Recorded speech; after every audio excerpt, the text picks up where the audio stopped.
Assalamualaikum warahmatullahi wabarakatuh.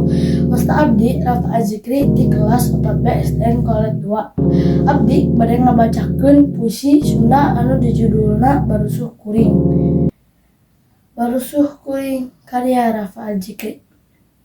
Oh barusuh kuring, sakedapan anjeun ngajadikeun kuring hese nyarita. Sakedapan anjeun ngajadikeun kuring lieur sareng nyeri anu anjeun. Nyebit dina sungut kuring. Sakedapan anjeun ngajantenkeun kuring buta. Kalayan sagala tuangan anu enak dipayeuneun kuring. Oh barusuh kuring, naha anjeun teu bosen hadir dina sela-sela sungut kuring. Cukup ku anjeun ngaganggu kahirupan kuring. Kalayan nyeri anjeun jeung naha anjeun tara datang nyaliara. Naha meuni lobaan. Sakitu wae puisi ti sim kuring. Wassalamualaikum warahmatullahi wabarakatuh. Salam literasi.